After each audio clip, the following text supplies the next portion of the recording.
나이는 올라오는 아이들은 없고 자라오는 아이들이 없다면 유럽 교회가 될 것이고 교회마다 텅텅 빈 교회가 될 것입니다. 그래서 미래의 주역은 어린 심령들이고 또 그들이 잘 믿음으로 성장되어야 교회의 미래를 바라볼 수가 있는 것입니다. 오늘도 오전에 말씀을 드렸던 것처럼 우주시대에 준비된 사명자를 배출하고 길러내는 일에 저와 여러분들이 힘써야 되고 기도해야 될 줄로 믿습니다. 우주시대는 어떤 시대입니까? 광활한 우주를 보면서, 은하계를 보면서, 또 과거에는 미처 발견하지 못한 은하계를 현대 와서 발견했을 때에 우주시대를 생각하지 않을 수가 없습니다.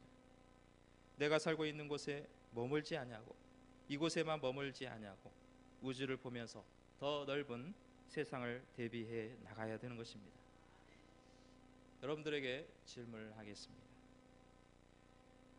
어려운 질문이 아닙니다. 여러분들 자동차 운전대를 누가 잡습니까? 잘 모르세요? 정답은 아빠입니다. 유초등부 아이들에게 똑같이 질문을 했습니다. 저는 뭐 그런 답을 생각하지 않고 질문을 했더니 1학년 갓 들어온 아이가 대답을 운전대를 누가 잡습니까? 하니까 아빠가 잡습니다. 이렇게 대답을 하더라는 것입니다. 왜냐하면 항상 아빠가 운전을 하고 아빠가 차를 몰고 다니기 때문에 보이는 것이 그것이기 때문입니다. 아이들의 시각이 매우 단순합니다. 다시 한번 질문하겠습니다. 예수님의 동생 이름이 무엇인지 아십니까? 아셔요? 잘 모르셔요? 정답은 동사입니다. 이해를 못 하시는군요. 지난주 수요 예배 제목이 뭐죠? 예수님과 동사 동생. 예수님의 동생이 누구예요? 동사. 제 딸 아이가 엄마에게 수요일 날 예배 전에 이렇게 질문을 합니다. 엄마, 예수님 동생이 동사야? 엄마가 야, 너는 한자를 배웠다고 하는 애가 이 동사의 뜻을 모르니? 동사란 것은 예수님과 함께 죽었다는 거야. 죽어? 그리고 함께 산다는 거야. 아, 그래? 조금 있다가 예배가 시작되어서 묵상에 깊이 빠지더라. 1시간 내내 잠을 잤습니다. 전혀 터무니없는 말이 아니더라고요.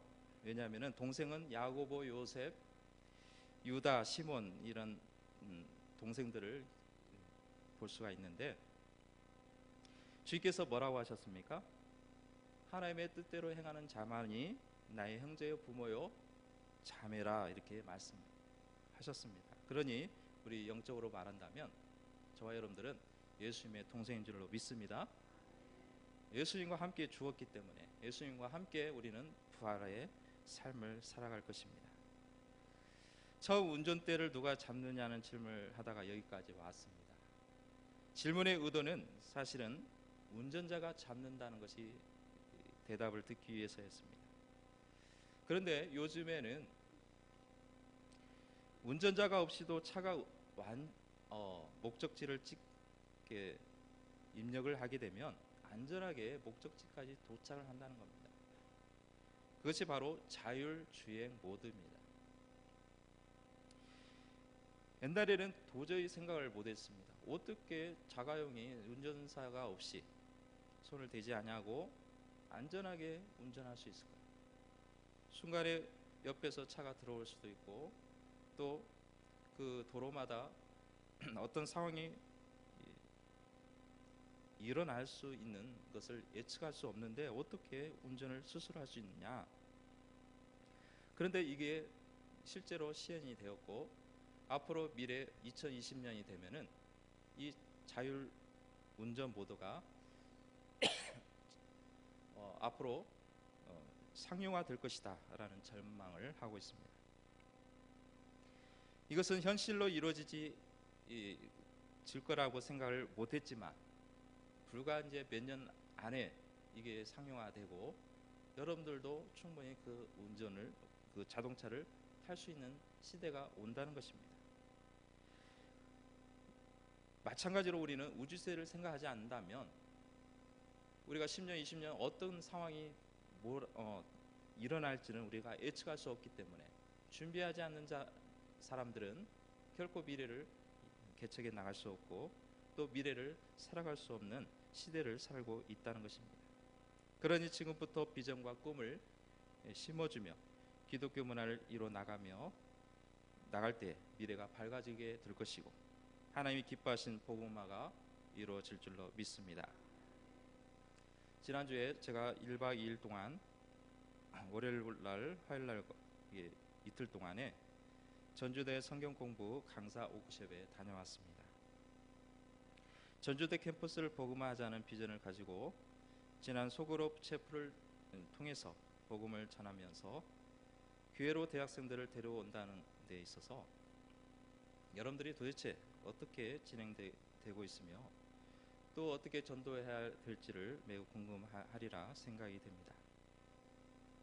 지난 워크숍의 주 강사를 누구를 모셨냐면 외국어 대학교에 교회를 담당하고 있으며 또 기독교와 문화라는 이 교양 과목을 개설하고 활발하게 강의를 하는 분이었습니다. 외국어 대학교는 전주대 대학교와는 달리 거기는 기독교와 아주 관련이 없는 학교입니다. 전주대는 기독교 정신을 가지고 복음을 전하겠다는 목표를 가지고 세운 대학이기 때문에 성경을 가르치고 또 그 교양 과목을 개설하기가 쉽지만은 이 외국어 대학교는 그것이 어렵습니다. 만약에 기독교 과목이라는 타이틀을 가지고 들어간다면 어느 누구도 그것을 받아들일 수가 없습니다. 만약에 그렇게 한다면 불교도 들고 일어서게 될 것이고 이슬람도 들어가게 될 것입니다. 그래서 이분이 이 어렵고 힘든 가운데서도 이 대학생들에게 기독교와 문화를 가르쳐주지 아니하면 안 되겠다. 또 이 아이들에게 기독교 정신을 심어주지 아니하면 복음을 전하기가 쉽지만은 않겠다. 이런 판단이 되어서 어렵게 해서 이 과목을 개설했다는 거죠. 그래서 한 대여섯 번은 이제 퇴짜를 받았다는 겁니다. 그러나 계속해서 기도하고 또 계속 도전을 하다 보니까 이 기독교 교과목이 개설을 할 수가 있었고 또 인기 과목이 되었다는 것입니다. 그래서 지금도 학생들의 평가가 다른 교과목보다 훨씬 월등하게 높고 인기 있는 과목으로 이름이 나 있습니다. 그래서 개설하자마자 많은 아이들이 그 과목을 선택을 하려고 지금도 많이 경쟁이 높다는 것입니다. 그래서 그분이 전주대까지 내려와서 그 과목을 그대로 전할 수 있었던 것은 그분이 이 전주대에서 소그룹이 일어나고 또 체프를 통해서 지역 교회와 선교 단체와 또 학교가 연합을 해서 복음을 전하고 지역교회로 인도해야 하는 그런 일을 한다고 하기에 매우 관심을 가지고 사실은 처음에는 생각을 안 했다는 것입니다. 처음에 이제 데려와서 모시려고 했지만은 처음에는 거부를 했을 때 나중에서 이 연합한다는 소식을 듣고 이 현 시대에서 이게 참 필요하다. 캠퍼스에서 이와 같이 지역교회가 참여를 하고 또 선교단체가 참여를 하고 학교가 그것을 적극적으로 밀어주고 그런 연합의 운동이 이루어지게 된다면 분명히 부흥이 될 것이고 다른 대학교에서도 좋은 모델이 될 것이다. 이렇게 판단이 되어가지고 자기가 가지고 있는 자기 그 교과목과 내용과 이런 것을 자기가 다 주겠다는 거예요. 그런데 그분이 이렇게 얘기합니다. 이 자료 컨텐츠는 이 기술적인 부분에서 50%는 해당이 됩니다.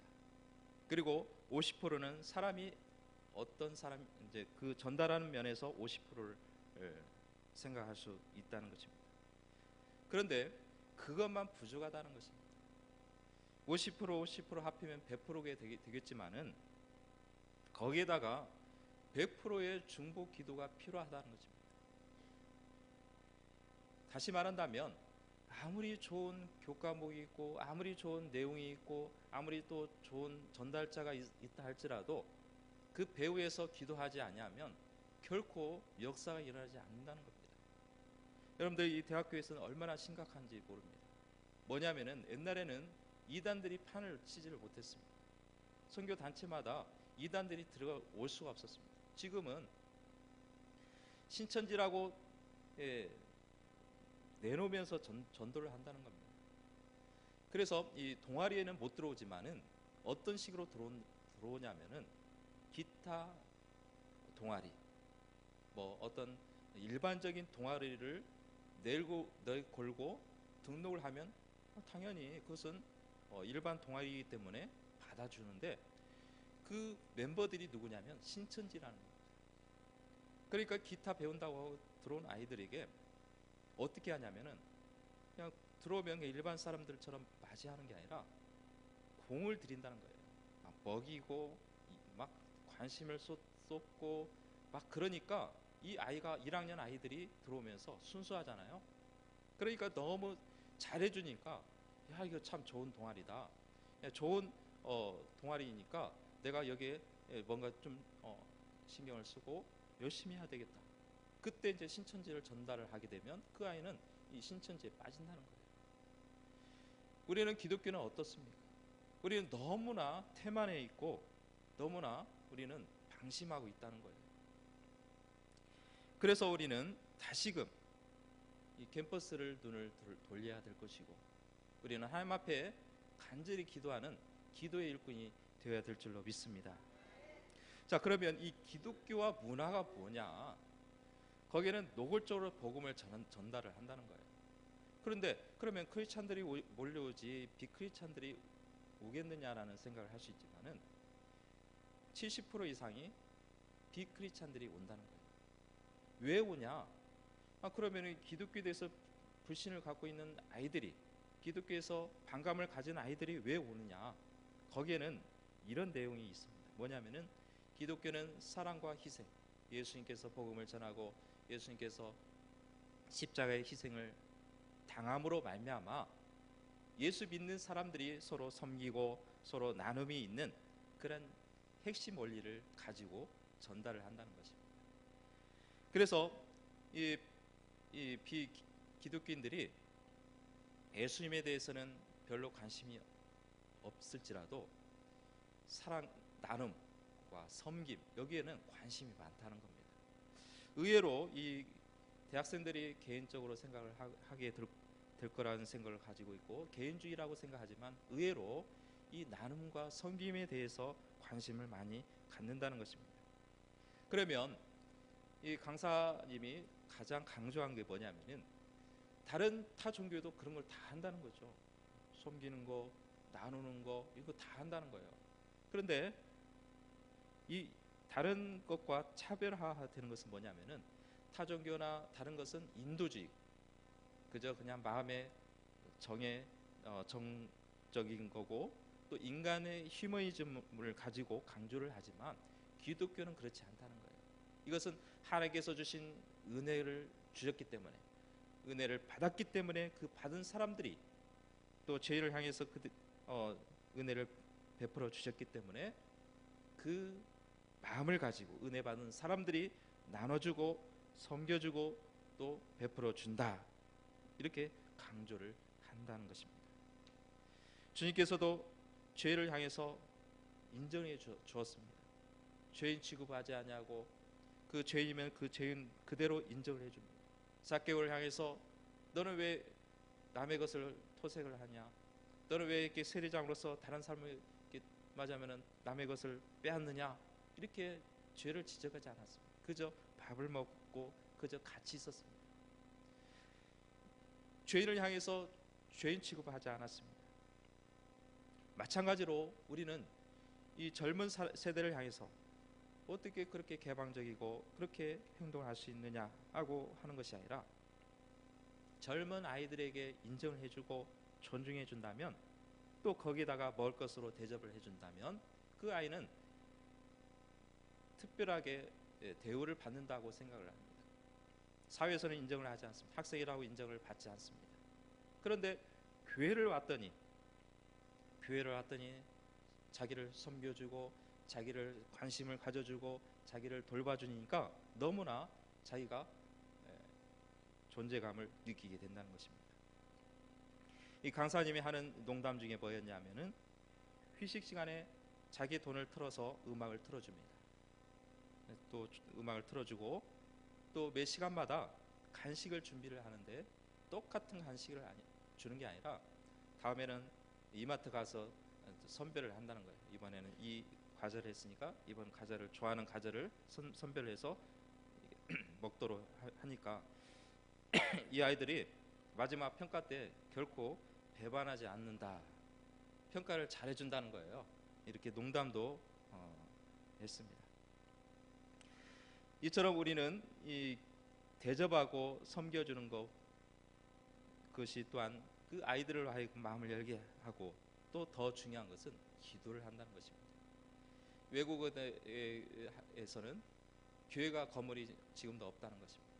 학군단이 어떤 임시로 빌려가지고 마치 새 들어가는 것처럼 눈치 보면서 예배를 드리고 있는데, 지금도 하루에 이 아이들에게